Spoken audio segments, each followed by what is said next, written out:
এই মামা দেখ, কালকের আড্ডাটা কিন্তু জোশ ছিল মামা। আসলেই অনেক সুন্দর হয়েছে। কালকে তানিয়া যে কমেডিটার দেখাই, কালকের আড্ডাটা অনেক জোর ছিল না? রাকিব রে তো পুরো ফিদা করে দিছে। কি বলিস? এই মামা কোন জায়গায় আড্ডা দিছিলি কালকে? ওই যে নদীর পারে। আরে বিকালের মুহূর্তটা যা ছিল না, মানে মারাত্মক একটা মুহূর্ত। এই তুই আসিস না কেন? আমি আসবো, আমার মতো গরিবের আবার আশা। আমার তো মেলা কাম থাকে রে, আব্বার সাথে মাঠে কামে যাতে হয়, এই জন্যই তোদের সাথে যাতে পারি না। হ্যাঁ, ওরে দেখি প্রতিদিন ওর আব্বার সাথে মাঠে কাজ করতেছে। সেদিনকে গেলাম, আমি ডাকলাম ওরে। ওর আব্বু অনেক সময় দেখা যায় যে ডাক দিলে মনে করতে পারে যে আড্ডা দিতে, এই জন্য ডাকি না, বাদ দে। আচ্ছা মামা, ভাবতেছি অনেক দিনে ভাবতেছি আমরা দূরে একদিন ঘুরতে যাই। অনেকদিন দূরে কোথায় ঘুরতে যাওয়া হয় না। দূরে ঘুরতে যাবি? তাহলে সবাইরে বল, জানা একটা প্ল্যান প্রোগ্রাম কর। আসলে মামা এই বয়সটাই তো ঘোরাফেরার একটা বয়স, আর এই সময় তো ঘুরবো ফিরবো। কি তুই যাবি তো? ঘুরতে তো যাবো, আমার তো আগে আব্বার সাথে কথা কয়ে নিতে হবে। আব্বা যদি টাকা দেয় তাহলে যেতে পারবো, নাহলে তো যেতে পারবো না। তাহলে বলে দেখ মামা, কঠিন মজা হবে কিন্তু, কথা বলে দেখ। দেখি আমি আব্বার সাথে কথা কয়ে দেখি, যদি আব্বা টাকা দেয় তাহলে যাবো। তাহলে মামা আসি, বিকালে দেখা হইতেছে। ঠিক আছে, আসি। ঠিক আছে। গেদা, আজকে যত বেলায় হোক কাজ শেষ করে যাইতে হবে। কালকে আবার হাটে পাট নিয়ে যাইতে হবে।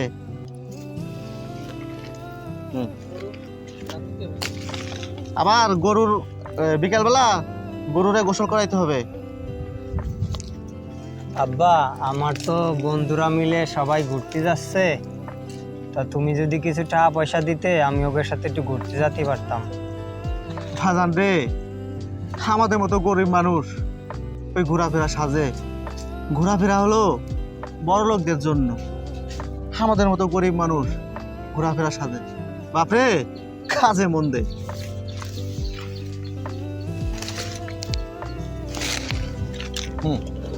এই মামা, সেদিনকে প্ল্যানটা নিয়ে কিছু ভাবলি? প্ল্যানে তো ভাবছি, সবাইকে বলছি, বন্ধু বান্ধব সবাই রাজি, সবাই যাইতে চাচ্ছে। আচ্ছা, আমাদের আড্ডাতে কয়দিন ইমনরে দেখতেছি না, ওর কি হয়েছে?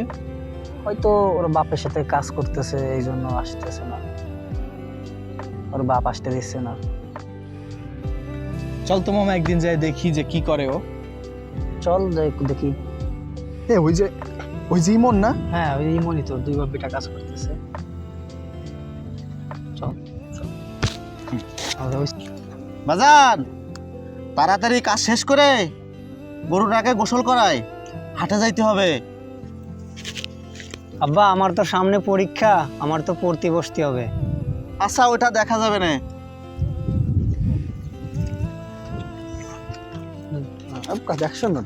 এই মামা, তোরা সবাই এই জায়গায়, হ্যাঁ, ওইদিকে গাড়ি রেডি, যাবি না? অবশ্যই। এখানে কি করতেছিস? সব টাকা পয়সা উঠলাম। ও আচ্ছা, এই রাখ, তোর কাছে টাকাটা রাখ। আচ্ছা চল। চলো চলো চলো। দাঁড়া, ইমন তো আসলো না। ইমনের সাথে কয়েকদিন যোগাযোগ হচ্ছে না, ও কি টাকা দেয় নাই? ও তো টাকা পয়সা দেয় না, ও তো দুই একদিন দেখাই না ওর সাথে।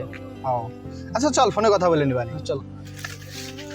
বন্ধু তারা, তোরা তো ঘুরতে যাচ্ছিস, তোদের ক্যামেরা নিয়ে, ক্যামেরা বলে থেকে গেছিলি, নিয়ে ক্যামেরা। ঠিক আছে, তাহলে সাবধানে যাইস। ঠিক আছে, তাহলে আমি যাই। আমরা সবাই যাচ্ছি, তুই কি না যেয়ে থাকতে পারিস? প্রতিটি বন্ধুত্বের সম্পর্কের মধ্যেই এমন একজন বন্ধু থাকে। আসুন আমরা তাকে অবহেলা না করে আগলে ধরি। হয়তো সকলের একটু ভালোবাসা পেলে সে তার সকল অতীত বাস্তবতা ভুলে সেও সকলের সাথে একসাথে হাসতে শিখবে। আসুন একসাথে বাঁচি, একসাথে হাসি। ভালোবাসি বন্ধু তোদের।